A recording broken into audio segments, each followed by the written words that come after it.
Let's have a look at the logo of the Swiss telecommunications in the base of Faro. First of all, the company is a real conglomerate, immense powerful with a surplus of wealth and finance, making them possible to speculate and invest worldwide, just as a Swiss bank. And they probably belong to the Swiss Templar banks, the Swiss Nazi Templar banks, to whom in fact all banks worldwide belong to, as they were the first banks at all.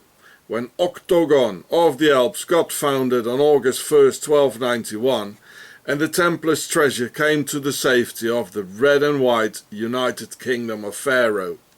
And then they went viral and expanded worldwide. And in that Swisscom logo there are the three colors of the three crowns.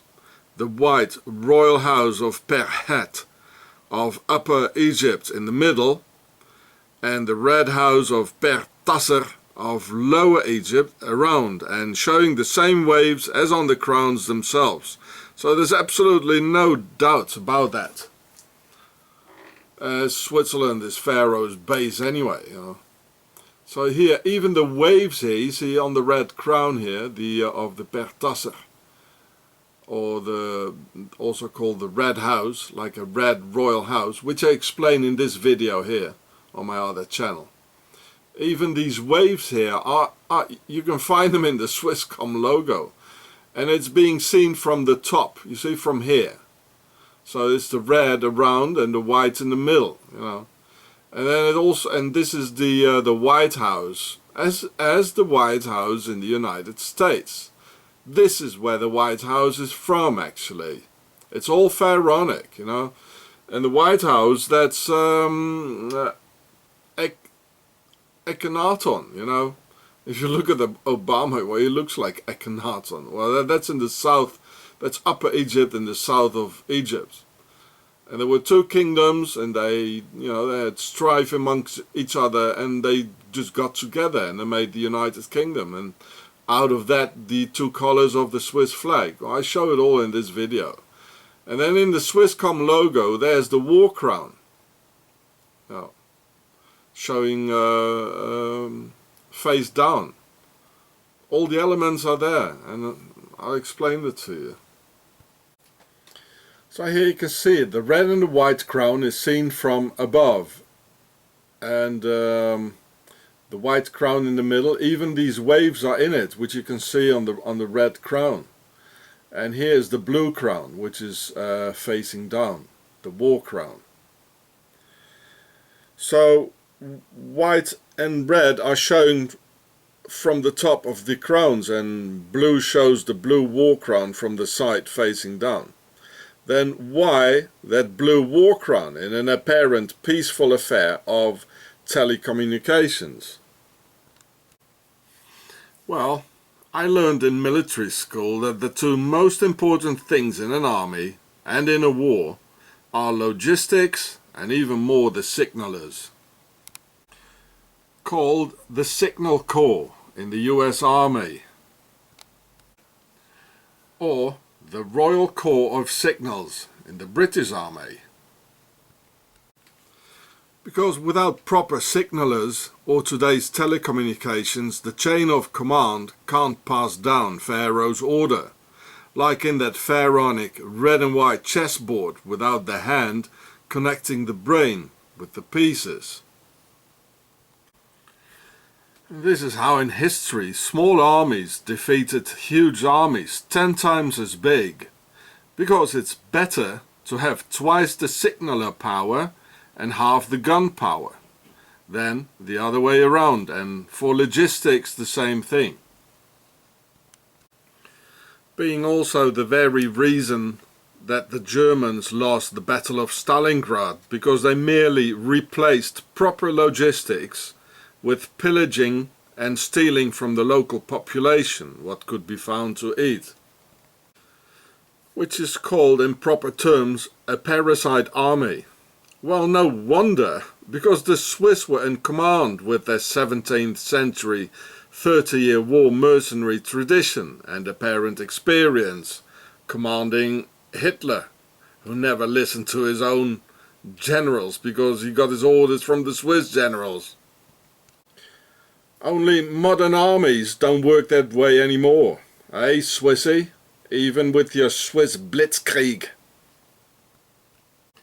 Soldiers need chow, otherwise they stick their hands up when smelling the enemy's kitchen down the lines.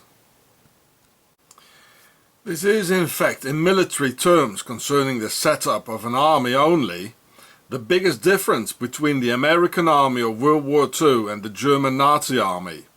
The Americans brought food and logistics to their own soldiers, and even to their enemies when defeated. Whereas the Germans under Swiss Octagon command just robbed it where they could, leaving starvation to millions, even stealing the milk for the babies.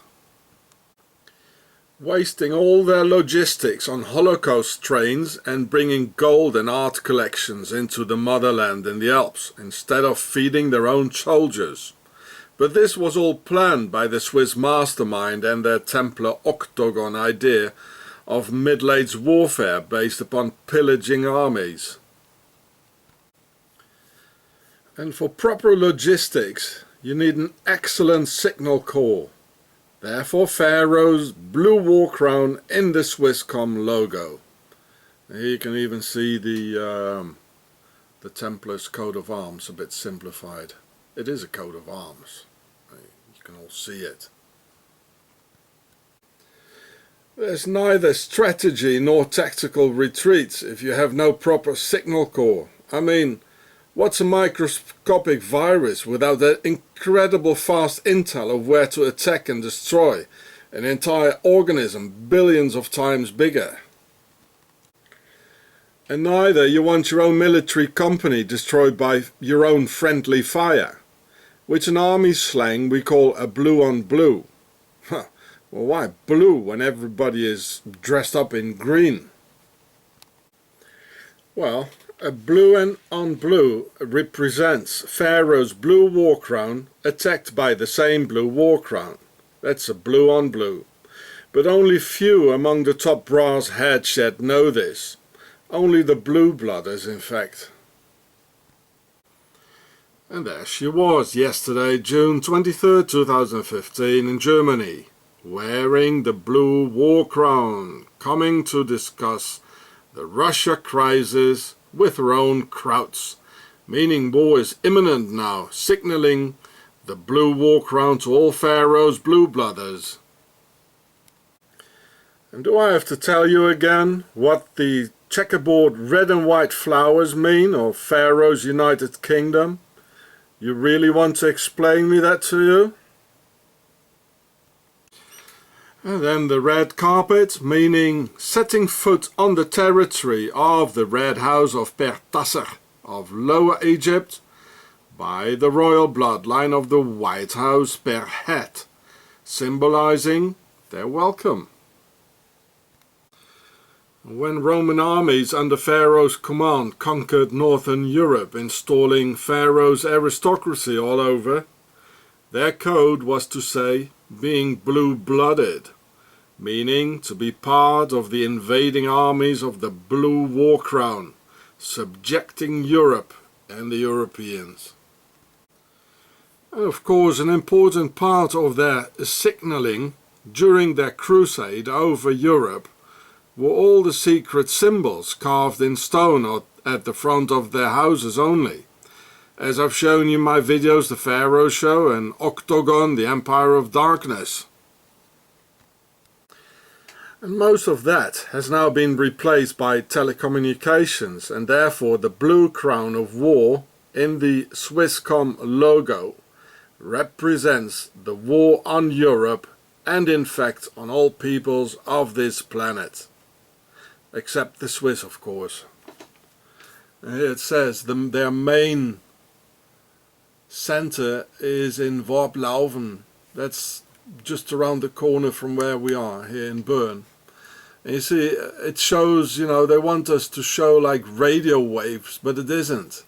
It's the Freemason Vesicapaiches forming the oval, like in the Oval Office, where the the White House crown is of Upper Egypt. And this is, of course, this is a part of a chain, meaning, you know, the old rings, as in the Guinness logo, meaning we form a chain and we're always together standing behind each other, you know, all for one and one for all, as in the Swiss Parliament. And you, stupid Europeans and stupid mankind, you will be always standing alone.